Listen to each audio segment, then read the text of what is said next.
السلام علیکم، ایک دفعہ پھر عمران ایجوکیٹر میں آپ کو خوش آمدید۔ ایک دل افروز واقعہ، شرابی کیسے ولی اللہ بن گیا۔ تو چلتے چلتے کسی نے مشر حافی کا پتہ بتایا۔ جب مشر حافی کے گھر تک پہنچا تو اس کے گھر والوں نے کہا وہ تو شراب کے نشے میں دھن ہے، تو کہا جاؤ اسے کہو کہ رب کا پیغام آیا ہے تمہاری طرف۔ تو نشے کی حالت میں جب اس کو سنایا گیا کہ تمہاری طرف رب کا پیغام آیا ہے، اس نے وہیں سے چرپائی سے اٹھا، اپنے پاؤں پر چپلیں بھی نہیں پہنی اور بھاگنے لگ گیا۔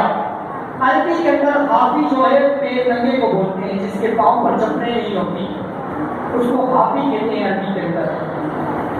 اس نے چپل بھی نہیں پہنی اور بھاگتے ہوئے گیا اس اللہ کے ولی کے پاس، کہا میں نے سنا ہے کہ رب کا پیغام آیا ہے، میں سننا چاہتا ہوں کہ رب کا پیغام کیا ہے۔ کہا تمہارے طرف سے، رب کی طرف سے یہ پیغام ہے تمہارے لیے کہ رب تعالیٰ کی طرف سے میرے پاس جو پیغام آیا ہے، کہا جاؤ بشر حافی سے کہو کہ بشر حافی کے سارے گناہ رب تعالیٰ نے بخش دیے ہیں، اب تم بتاؤ تم نے کون سا نیک عمل کیا ہے۔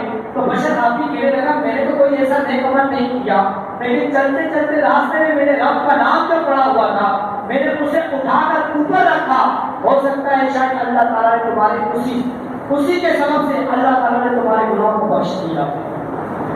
تو کتنی بڑی بات ہے کہ اللہ تعالیٰ کا نام راستے سے اٹھانے سے اللہ تعالیٰ تمہارے گناہ بخش دے۔